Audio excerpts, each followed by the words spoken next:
Chair recognizes the gentleman from Pennsylvania. Request permission to revise and extend my remarks. Without objection, so ordered. Thank you, Mr. Speaker. Mr. Speaker, I rise here today to announce that a new age has dawned on the hallowed grounds of Capitol Hill. The age of Republican common sense. Mr. Speaker, a new breed of congressmen and senators strolls these halls today. Born through polarization and manipulation, nurtured with the fanaticism and intolerance of right-wing Christianity, and suckled at the teat of corporate America. We Republicans are today strong, purposeful, visionary leaders, beholden to no one except those financial interests who own us. And it is time, Mr. Speaker, for we Republicans, under the guise of limiting government, to pay back those who sent us here. That is why I am proud to introduce today, Mr. Speaker, H.R. 666, the Corporate Emancipation Bill. Mr. Speaker, just as another great Republican Congress gave industry the freedom to employ children, we in this Republican Congress will break the shackles of intrusive government regulation. We will replace meddling, uninformed federal inspectors who force industry to comply with costly, impractical, so-called health and safety standards with the leaner, more efficient practice of simply taking the CEO's word that his or her corporation is not doing anything illegal. Mr. Speaker, this is a tough but fair bill.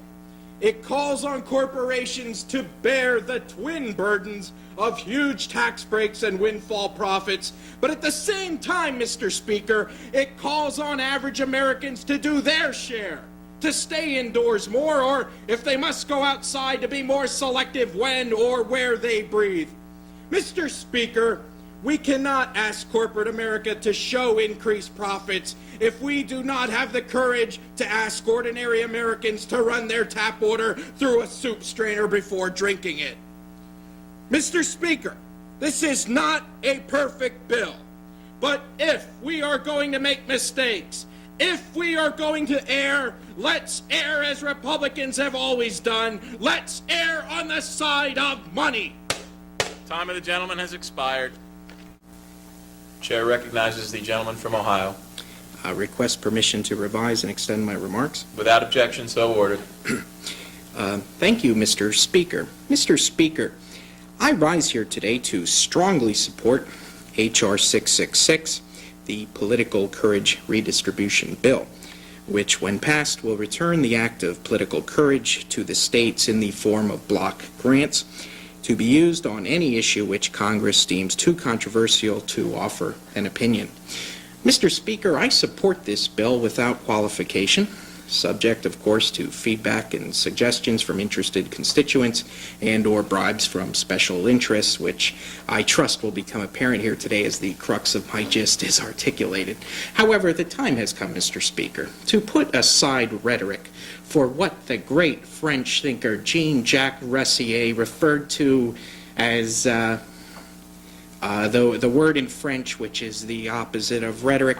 And I would remind my colleagues, Mr. Speaker, that Webster's dictionary defines courage as a closed two-door automobile with a body smaller than that of a sedan. And that is exactly the choice we as a people face, Mr. Speaker. Whether to continue to drive down a road that has big bumps and hills and sharp turns that are poorly marked and no street signs, and you can't even tell if there's a passing lane because the paint seems to blend together and it could just as easily be a solid double line, or whether we should take the car back to the dealer and simply buy ourselves a fudge sickle. Time of the gentleman has expired.